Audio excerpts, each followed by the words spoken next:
masuk di dalam doa. Kami berterima kasih untuk waktu yang Tuhan berikan, untuk kami boleh bersama-sama datang beribadah pada hari ini.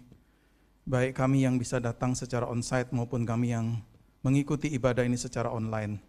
Kami bersyukur di tengah-tengah masa yang sulit ini, Tuhan masih memperkenankan kami datang bersekutu dengan Tuhan dan bersekutu dengan saudara seiman kami. Kami menyerahkan waktu ini sepenuhnya dalam tangan-Mu, secara khusus ketika kami membaca dan merenungkan firman-Mu.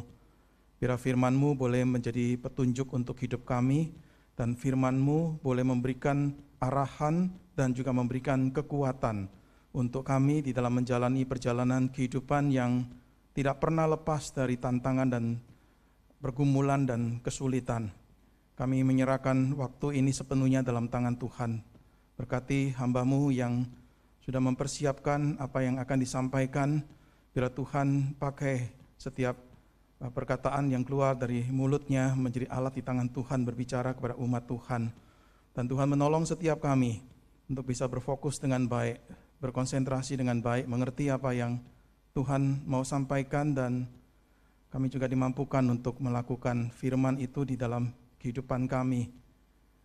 Terima kasih Tuhan, waktu ini kami serahkan sepenuhnya dalam tangan-Mu. Di dalam nama Tuhan Yesus firman yang hidup kami berdoa. Amin. Mari kita sama-sama membuka Alkitab kita dari Injil Yohanes. Injil Yohanes pasal yang ke-15. Ya, kita akan membaca ayat yang Injil Yohanes pasal yang ke-15. Kita akan membaca ayat yang ke-12 hingga ayat yang ayat 17. Injil Yohanes pasal yang ke-15, kita membaca ayat yang ke-12 hingga ayat yang ke-17. Inilah perintahku, yaitu supaya kamu saling mengasihi, seperti aku telah mengasihi kamu. Tidak ada kasih yang lebih besar daripada kasih seorang yang memberikan nyawanya untuk sahabat-sahabatnya. Kamu adalah sahabatku, jikalau kamu berbuat apa yang kuperintahkan kepadamu. Aku tidak menyebut kamu lagi hamba, sebab hamba tidak tahu apa yang diperbuat oleh tuannya, tetapi aku menyebut kamu sahabat, karena aku telah memberitahukan kepada kamu segala sesuatu yang telah kudengar dari Bapa-Ku. Bukan kamu yang memilih aku, tetapi akulah yang memilih kamu. Dan aku telah menetapkan kamu supaya kamu pergi dan menghasilkan buah, dan buahmu itu tetap, supaya apa yang kamu minta kepada Bapa dalam namaku diberikannya kepadamu. Inilah perintahku kepadamu, kasihilah seorang akan yang lain. Sampai demikian jauh pembacaan firman, yang berbahagia mereka yang bukan hanya membaca, mendengar, tetapi yang juga melakukan di dalam kehidupan setiap hari. Saudara perhatikan ayat yang ke-16. Yesus berkata seperti ini kepada para muridnya, bukan kamu yang memilih aku, tetapi akulah yang memilih kamu, dan aku telah menetapkan kamu supaya kamu pergi dan menghasilkan buah, dan buahmu itu tetap. Bukan kamu yang memilih aku, tetapi akulah yang memilih kamu. Saudara, ini perkataan Yesus pada para muridnya, dan saya percaya ini juga perkataan Yesus kepada setiap orang yang dia panggil untuk masuk di dalam pelayanan. Nah, saudara, pertanyaannya kenapa Yesus mengatakan bukan kamu yang memilih aku? Padahal secara harafiah kalau saudara membaca di Injil Yohanes, saudara-saudara, para murid itu yang memilih untuk mengikut Yesus. Saudara membaca di pasal yang ke-1, Andreas itu melihat Yesus lalu kemudian tergerak hatinya untuk mengikut Yesus. Lalu Andreas mengajak saudaranya Petrus untuk kemudian mengikut Yesus. Saudara, Yesus tidak memaksa atau menyeret mereka untuk masuk di dalam pelayanan, seolah-olah menyeret seperti seorang anak kecil yang berteriak, menendang, dan tidak mau untuk dibawa. Saudara, bukan seperti itu kan? Yesus tidak memegangi mereka juga dengan tali dan kekang, supaya mereka tidak kabur nih. Saudara, para murid juga kita tahu tidak mencari cara untuk kemudian lari dari tugas pelayanan yang Yesus berikan. Jadi saudara, dari contoh ini, saudara melihat bahwa secara harafiah kalimat Yesus, bukan kamu yang memilih aku, itu rasanya kurang tepat. Karena Yesus bukan yang membuat kontak pertama, justru para murid yang berinisiatif mengikuti dia. Ya, saudara coba perhatikan perkataan Yesus ini dan coba kita sedikit ubah perkataan Yesus ini. Bagaimana seandainya Yesus berkata begini, aku tidak memilih kamu, kamulah yang memilih aku. Dan seandainya Yesus berkata seperti itu, poin apa yang mau disampaikan? Kira-kira poin Yesus adalah seperti ini. Bukan aku yang pilih kamu, kamu yang pilih aku nih. Poinnya adalah begini, aku gak terikat dengan kamu. Kamu yang mau datang kepadaku. Kamu yang mau melayani bersama dengan aku. Dan kalau situasi menjadi sulit, jangan datang merengek kepadaku. It's your choice. Itu pilihanmu kan. Aku tidak pernah mempertaruhkan apapun untuk keberhasilan di dalam pelayananmu. Kau yang pilih. Saudara, itu seandainya Yesus mengubah kalimat. Dengan berkata, bukan aku yang memilih kamu, kamu yang memilih aku. Tetapi saudara, kita melihat Yesus tidak berkata seperti itu. Yesus berkata, bukan kamu yang memilih aku, tetapi aku yang memilih kamu. Saudara, kira-kira artinya mungkin seperti ini. Yesus mau berkata, your presence is my doing. Kehadiranmu itu adalah karena aku. Maka, aku akan bertanggung jawab penuh. Aku tahu, kamu setuju bergabung denganku untuk pekerjaan ini. Tetapi di kedalaman hatimu, engkau tahu bahwa akulah yang mengklaim kamu, dan kemuliaanku bukan kemuliaanmu yang dipertaruhkan di dalam pekerjaan ini. Saudara, jikalau itu yang dimaksud oleh Yesus, maka alasan dia berkata, bukan kamu yang memilih aku, tetapi aku yang memilih kamu. Saudara, itu adalah dengan tujuan apa? Dengan tujuan memberikan encouragement, men-encourage para murid, bahwa dia pasti akan menolong. Jikalau kemuliaannya yang dipertaruhkan untuk keberhasilan kita, saudara, maka dia memastikan bahwa ia akan menggunakan semua kuasanya, segala kekuasaannya, segala kemampuannya untuk menjadikan kita berbuah. Saudara, Yesus tidak akan membiarkan hikmatnya di dalam memilih kita atau di dalam memilih orang-orang yang dia panggil untuk pelayanan. Yesus tidak akan membiarkan hikmatnya itu diejek atau dicemooh sepertinya, oh salah pilih ini. Yesus salah pilih ini. Saudara, saya percaya karena itu Yesus tidak akan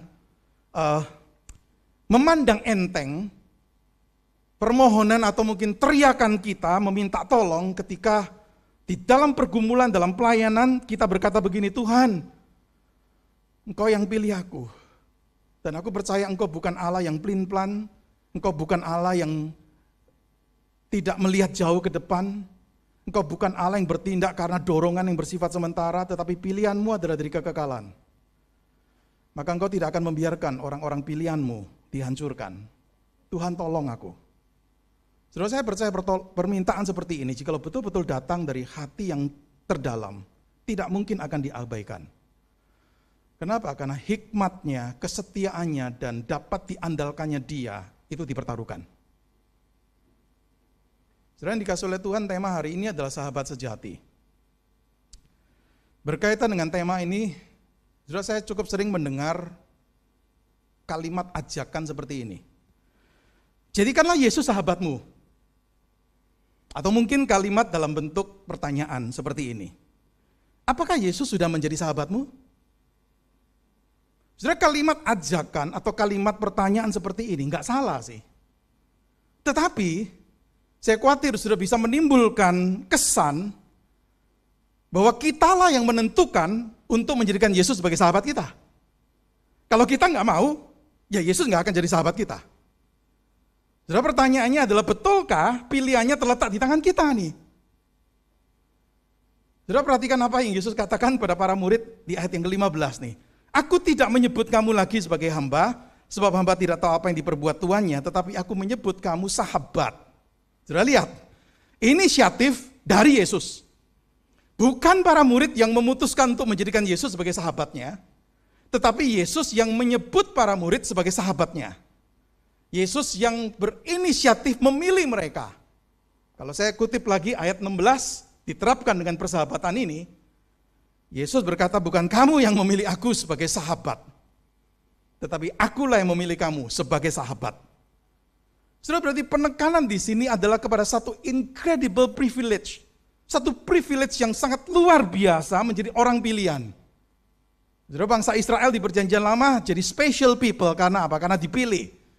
Ya bukan karena kehebatan, bukan karena kebesaran mereka, bukan karena jumlah mereka, tetapi karena dipilih. Dan yang namanya dipilih, kita tahu, itu tidak mencakup semua orang. Yang namanya dipilih itu tidak mencakup semua orang. Kalau semua orang dipilih itu bukan pilihan. Saudara, dipilih berarti dipisahkan dari antara orang-orang yang lain.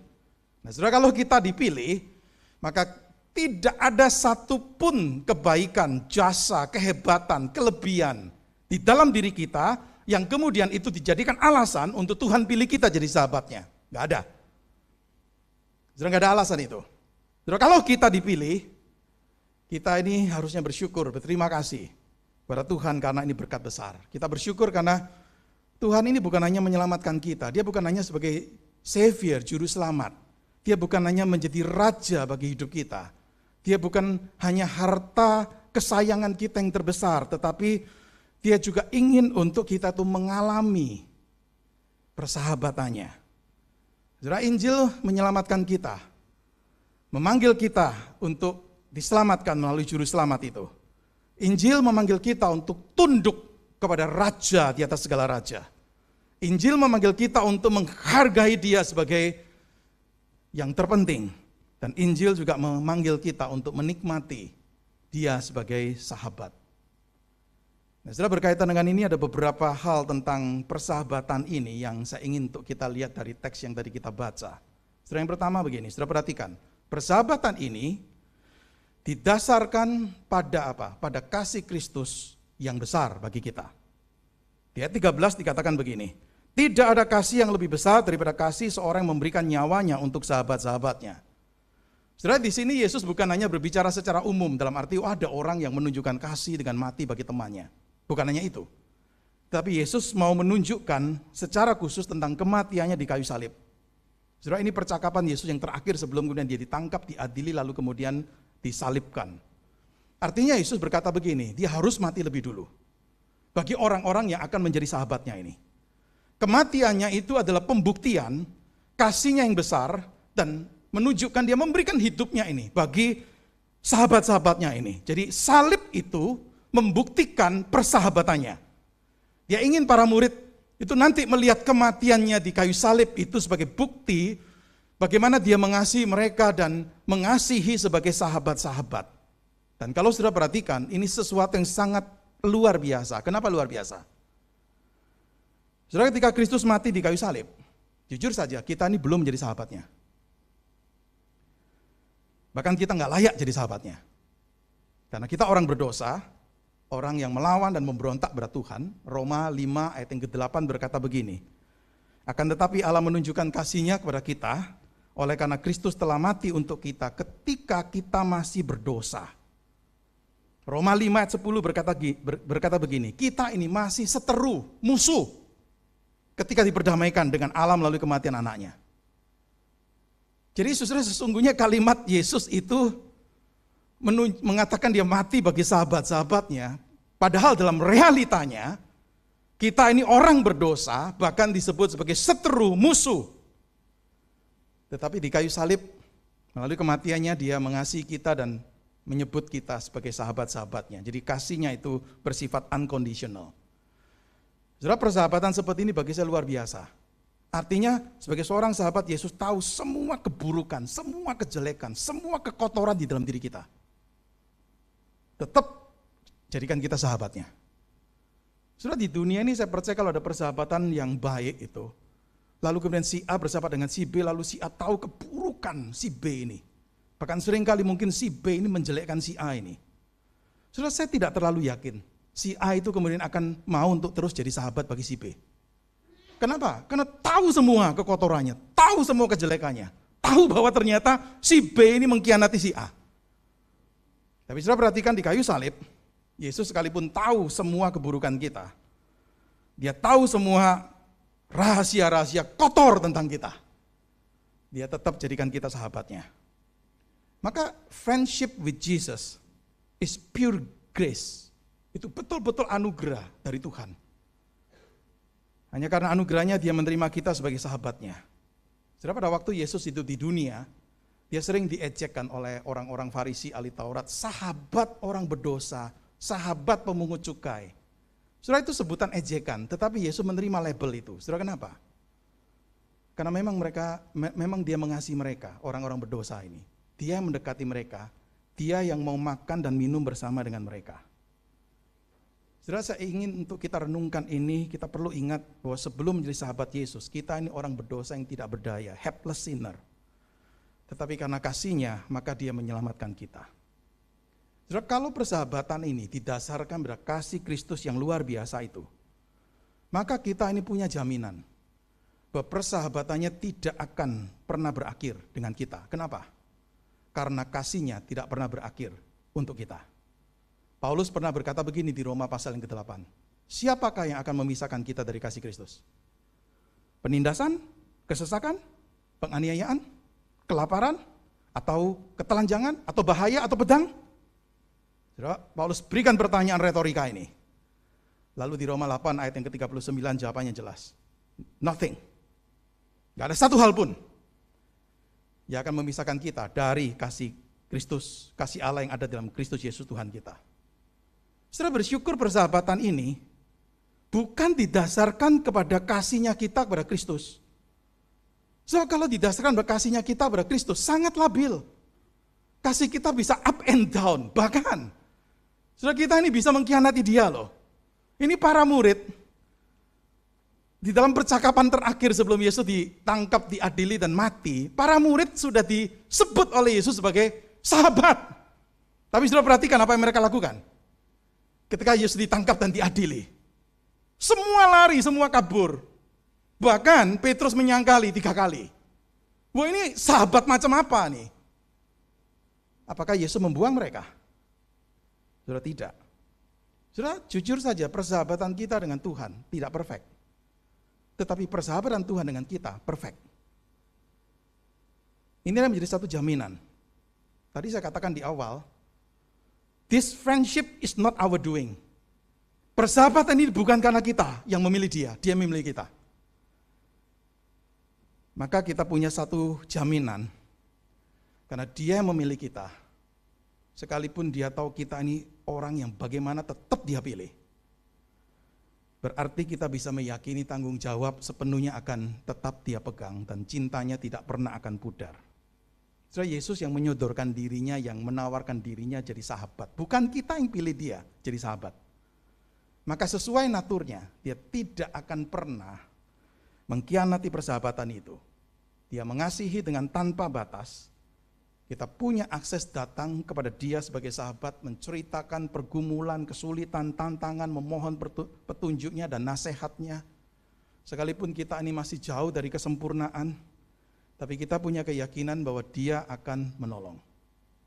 Jadi ini hal pertama yang perlu untuk kita renungkan. Persahabatan ini didasarkan utamanya pada apa? Kasih Kristus yang begitu besar. Bersyukur bukan didasarkan bersahabat itu didasarkan pada kasihnya kita. Hal yang kedua, yang kita pelajari di sini adalah persahabatan ini menuntut ketaatan. Ayat 14, kamu adalah sahabatku jikalau kamu berbuat apa yang kuperintahkan kepadamu. Terus jangan salah mengerti kalimat Yesus di sini. Yesus tidak berkata seolah-olah ketaatan kita karena kita taat maka kita jadi sahabatnya Yesus. Enggak. Yesus ketika mati bagi kita sudah jadikan kita sahabatnya. Ketaatan itu bukan seolah-olah hasil usaha kita lalu kemudian karena kita taat maka kita jadi sahabatnya Yesus. Enggak. Bukan itu. Ayat 14 ini mau menggambarkan seorang yang disebut sebagai sahabat Yesus harusnya bagaimana? Dan disinilah digambarkan tentang ketaatan itu. Jadi artinya sudah persahabatan kita dengan Yesus itu harus dibuktikan melalui ketaatan kita pada apa yang diperintahkannya. Nah, satu hal yang perlu untuk kita ketahui begini, saudara, persahabatan kita dengan Yesus nggak persis sama dengan persahabatan antara seorang manusia dengan manusia yang lain. Kenapa? Karena nggak equal loh, satu Tuhan, satu manusia. Dia berhak menuntut kita untuk taat. Tapi kita nggak bisa menuntut dia untuk taat pada kita. Harus dibedakan. Kalau mungkin persahabatan antara manusia kita masih bisa katakan, oke, aku komitmen seperti ini ya, kamu komitmen seperti ini ya. Setelah dalam persahabatan dengan Yesus, kita nggak bisa kemudian hanya melihat Yesus sebagai teman, sahabat, lupa bahwa dia Tuhan dan Raja. Jadi pilihannya bukan, seringkali kan orang mengatakan begini, yuk pilih, mau jadikan Yesus Raja atau menjadikan Yesus teman. Maka ada sekelompok orang Kristen yang nggak setuju dengan sebutan sahabat. Kenapa? Karena sepertinya merendahkan Yesus. Tapi saya katakan tidak, nggak apa-apa. Alkitab mengatakan kita jadikan sahabat. Yang paling penting adalah kita bukan mendikotomikan dua ini. Seolah-olah kalau menyebut Yesus sahabat, dia bukan Tuhan dan dia bukan Raja. Saudara, tidak seperti itu. Maka kita ini nggak bisa meminta dia untuk mentaati kita. Kita boleh meminta dalam arti apa? Memohon, Tuhan tolong. Tuhan sertai, Tuhan pimpin. Tetapi kita harus sadar, kita nggak bisa memerintah dia, dialah yang memerintah kita. Maka ingat, saudara, kita ini tidak membuat pilihan sekali lagi antara dia sebagai raja atau antara dia sebagai sahabat. Tidak, keduanya itu benar. Kalau kita mengerti ini juga, maka di dalam persahabatan dengan Yesus, kita ini bukannya menjadi orang yang minta, maaf saya pakai kata ini, kita bukan orang yang tanda kutip kurang ajar pada Yesus. Seperti, oh ini temanku kok. Lalu sikap kita pada dia itu seenaknya, kemudian menganggap, kita panggil dia mungkin dengan sebutan seperti teman, hi buddy, gitu loh. Hi friend, begitu loh. Seolah-olah betul-betul hormat kita pada dia itu tidak ada. Sudah, sekali lagi sebagai sahabatnya, kita boleh memohon pada dia untuk memperhatikan, menolong, menemani, kita berharap tetapi bukan memerintahkan dia. Tapi Yesus berkata di sini, dia menuntut dari kita, orang-orang yang disebut sebagai sahabatnya, satu hal, buktikan kalau engkau memang sahabat Yesus, yaitu engkau adalah orang-orang yang taat. Ini komitmen yang dituntut dari kita nih. Seperti di dalam persahabatan dengan Tuhan ini, kita nggak bisa menjadi orang yang terus hanya menuntut Tuhan. Tuhan, kau kan sahabatku, tolonglah, bukakan jalan, temanilah, hiburlah. Tanpa kemudian kita tuh nggak punya komitmen gitu. Setelah Yesus sudah menunjukkan kesetiaan yang begitu luar biasa untuk kita. Pertanyaannya, apa respon kita? Dia sudah memberikan nyawanya, dirinya mati di kayu salib untuk kita. Apa yang kita berikan untuk dia? Sudah seringkali kita di dalam relasi persahabatan dengan Yesus, kita lebih banyak demanding, menuntut Yesus. Seolah-olah dia yang harus jadi sahabat yang baik. Saya nggak harus jadi sahabat yang baik. Sudah keliru. Alkitab menunjukkan persahabatan ini menuntut adanya ketaatan, dan ketaatan itu ujian untuk persahabatan itu. Yang disebut sahabat Yesus adalah orang-orang yang berkomitmen untuk mentaati dia. Ketaatan itu membuktikan realitas bahwa kita ini adalah sungguh sahabat Yesus yang sejati. Jadi jangan tanya Yesus sebagai sahabat yang sejati, tapi pertanyaan yang lebih penting adalah apakah saya sahabat Yesus yang sejati? Ataukah justru saya mengkhianati persahabatan itu? Hal yang ketiga yang kita lihat, saudara, persahabatan ini, kalau saudara perhatikan, itu disertai dengan satu janji, komunikasi kebenaran dari Yesus kepada kita. Ayat 15 berkata begini, aku tidak menyebut kamu lagi hamba, sebab hamba tidak tahu apa yang diperbuat oleh tuannya. Tetapi aku menyebut kamu sahabat, karena aku telah memberitahukan kepada kamu segala sesuatu yang telah kudengar dari Bapakku. Jangan salah mengerti perkataan Yesus di sini, bukan artinya Yesus mengatakan mulai sekarang kamu tidak lagi disebut sebagai hamba atau servant atau doulos atau slave. Sudah tidak kan? Karena kita tahu beberapa waktu kemudian Yesus masih tetap sebut mereka sebagai hamba. Dan kita tahu istilah hamba dipakai oleh Rasul Petrus, Rasul Paulus, dipakai oleh Yakobus waktu menyebut diri mereka sebagai hamba, slave, doulos dari Kristus Yesus. Jadi bukan dihapuskan status ini. Betul, Yesus memang sepertinya meningkatkan status para murid dari hamba menjadi sahabat. Tapi di sini Yesus hanya ingin membandingkan apa perbedaan antara slave dengan friend, apa perbedaan antara hamba dengan sahabat. Dan Yesus tunjukkan di sini, karakteristik dari seorang hamba adalah tidak tahu apa yang diperbuat tuannya. Bukan wewenang memang dari sang hamba itu kan, untuk kemudian dia tahu apa yang menjadi tujuan utama dari tuannya ini. Tugas seorang hamba adalah apa? Melakukan apa yang diperintahkan. Tetapi pola relasi antara Yesus dan para murid, pola relasi antara Yesus dengan kita orang percaya bukan seperti itu. Dia nggak hanya menyebut kita sebagai hamba, tetapi juga menyebut kita sebagai sahabat. Sepertinya, nggak ada yang disembunyikan. Yesus sepertinya membuka hatinya secara transparan untuk saudara dan saya. Ya, sekali lagi saudara tahu perbedaan ini kan. Kalau seorang tuan itu berkata kepada hambanya, budaknya, berkata begini, siapkan makan malam untuk 50 tamu saya. Saudara, tugas dari hamba ini adalah dia siapkan. Dia tidak minta penjelasan dari sang tuan itu. Tetapi, kalau sang tuan itu memandang hamba ini juga sebagai temannya, sahabatnya, maka tuan ini akan memberikan penjelasan kenapa diadakan acara itu. Saudara, Yesus menunjukkan di perikop ini, dia itu seperti membuka dirinya pada para murid. Dikatakan dengan satu ungkapan di sini, yaitu apa? Ungkapannya begini, aku memberitahukan kepada kamu segala sesuatu yang telah kudengar dari Bapakku. Segala sesuatu, all things, itu punya arti segala sesuatu yang memang para murid perlu ketahui. Sampai sejauh percakapan malam itu. Yesus tahu masih banyak yang dia akan katakan. Maka di Yohanes 16 Yesus berkata begini, masih banyak hal yang harus kukatakan padamu, tetapi sekarang kamu belum dapat menanggungnya. Yesus masih dalam proses ini, akan memberitahukan. Setelah Yesus bangkit pun, dia membuka pikiran para murid kan untuk melihat siapa dia sesungguhnya. Dan bahkan setelah Yesus kembali ke surga, dia tidak ada di dunia. Dia mengutus Roh Kudus. Dan Roh Kudus itu dikatakan sebagai roh yang akan mengajarkan segala sesuatu kepadamu dan akan mengingatkan kamu semua yang telah kukatakan kepadamu. Yohanes 14. Hal yang sama dikatakan di Yohanes 16. Apabila ia datang yaitu roh kebenaran, dia akan memimpin kamu masuk ke dalam seluruh kebenaran. Saudara yang dikasih oleh Tuhan, poin apa yang saya ingin untuk kita pelajari dari hal ini? Saya ingin bandingkan dengan dua tokoh dalam Alkitab di Perjanjian Lama yang disebut sahabat Allah atau temannya Allah. Yang paling eksplisit itu Abraham. Abraham disebutkan baik di surat Yakobus pasal 2 maupun di Yesaya pasal 41 sebagai sahabat Allah. Dan saudara perhatikan bagaimana relasi antara Tuhan ini, Allah dengan Abraham. Dalam peristiwa di menjelang penghukuman tuh kota Sodom dan Gomora itu, Tuhan berkata begini, apakah aku akan menyembunyikan kepada Abraham apa yang hendak kulakukan ini? Bukankah sesungguhnya Abraham akan menjadi bangsa yang besar serta berkuasa dan oleh dia segala bangsa di atas bumi akan mendapat berkat? Contoh kedua Musa. Musa tidak eksplisit disebut friends of God, sahabat Allah, tidak.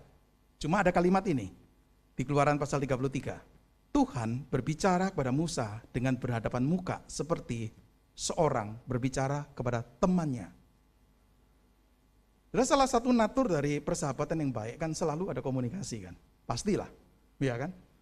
Kalau kita punya bukan sekedar teman, tapi betul-betul sahabat baik, kita bisa curhat banyak hal kepada dia.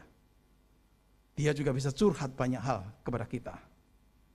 Saudara, poin yang perlu untuk kita pelajari di sini adalah jelas sekali, yaitu memang sahabat berkomunikasi dengan satu keterbukaan yang sepertinya kita nggak malu begitu loh. Yesus menyampaikan apa yang dia tahu untuk perlu bagi para muridnya. Panggilan kita adalah panggilan untuk kita juga berelasi dengan dia. Memang Yesus nggak ada di dunia sekarang sepertinya berkata-kata langsung pada kita. Tetapi firman-Nya ada untuk kita. Roh Kudus diberikan untuk mengingatkan kebenaran kepada kita. Maka saya percaya dalam relasi kita dengan dia melalui firman, kita mendengar, kita membaca, kita merenungkan. Kita melihat itu sebagai komunikasi dari Kristus, dari Yesus untuk saudara dan saya. Sekalipun mungkin waktu kita membaca firman atau mendengar firman, itu firman begitu keras sekali. Beranikah kita bisa melihat itu tetap sebagai satu ucapan kasih dari seorang sahabat. Amsal 27 ayat 5 dan 6 berkata begini, lebih baik teguran yang nyata daripada kasih yang tersembunyi. Seorang kawan atau seorang sahabat memukul dengan maksud baik, tapi seorang lawan mencium secara berlimpah-limpah. Kalau ayat ini diterapkan untuk Tuhan kita, Tuhan Yesus, tidak menutup kemungkinan Yesus mungkin harus tanda kutip memukul, tapi maksudnya baik. Firman yang diberikan itu betul-betul menemplak, menegur kita. Tapi karena kita tahu dia sahabat, dia tidak pernah bertujuan cuma berhenti kemudian melukai hati kita lalu meninggalkan kita. Tidak pernah dia bertujuan seperti itu. Dan di dalam komunikasi ini kita juga bisa datang kepada dia di dalam doa. Kita bukan hanya bersyukur, kita bukan hanya mengakui dosa kita, tetapi kita juga bisa share beban kita kepada dia yang adalah sahabat kita. Saudara yang dikasihi oleh Tuhan, mencari sahabat sejati di dunia enggak mudah. Kalaupun ada, jumlah tidak banyak. Kita banyak kenalan, kita banyak teman biasa. Tapi yang namanya betul-betul sahabat sejati, mungkin kita enggak punya. Atau mungkin kalaupun punya, sedikit jumlahnya. Dan kalau kita jujur, mungkin kita juga tidak menjadi sahabat sejati. Sahabat yang baik bagi orang lain. Kita hanya dapatkan di dalam Kristus. Saya setuju dengan Martin Luther berkata begini, persahabatan dengan Allah atau dengan Kristus, itu more precious, itu jauh lebih berharga dari persahabatan apapun di dalam dunia. Saya ingat Paulus menjelang akhir hidupnya, dia ada di penjara. Dia berkata begini, dalam kesusahan hatinya dia berkata begini. Tertulis di 2 Timotius pasal 4 ayat 16. Pada waktu pembelaanku yang pertama, gak ada seorang pun yang membantu aku. Semuanya tinggalkan aku. Kiranya hal itu jangan ditanggungkan atas mereka. Sudah bayangkan, ini seorang rasul yang Tuhan pakai luar biasa. Dia membimbing banyak orang untuk jadi orang percaya, bahkan ada orang-orang yang menjadi anak rohaninya, orang-orang yang dapat berkat melalui pelayanannya. Menjelang akhir hidupnya pada waktu akan diadili, dia berkata, pada waktu pembelaanku yang pertama tidak seorang pun yang membantu aku, semuanya tinggalkan aku. Dalam masa yang paling sulit dia sangat perlu seorang sahabat, tapi dia nggak dapatkan. Tapi di ayat 17 Paulus berkata begini, tetapi Tuhan telah mendampingi aku dan menguatkan aku. Itu kalimat persahabatan. Dia nggak tinggalkan, dia ada di sisiku, dan dia beri kekuatan. Saudara, kalau saya boleh ringkaskan renungan khotbah saya hari ini dengan tema sahabat sejati, saya akan ringkaskan dengan satu ungkapan. Bahwa kita ini never alone and never unknown. Nggak pernah kita sendirian. Nggak pernah kita itu tidak dikenali atau tidak diketahui. Maka tidak ada orang percaya yang perlu berkata bahwa saya nggak punya teman. Saya nggak punya sahabat.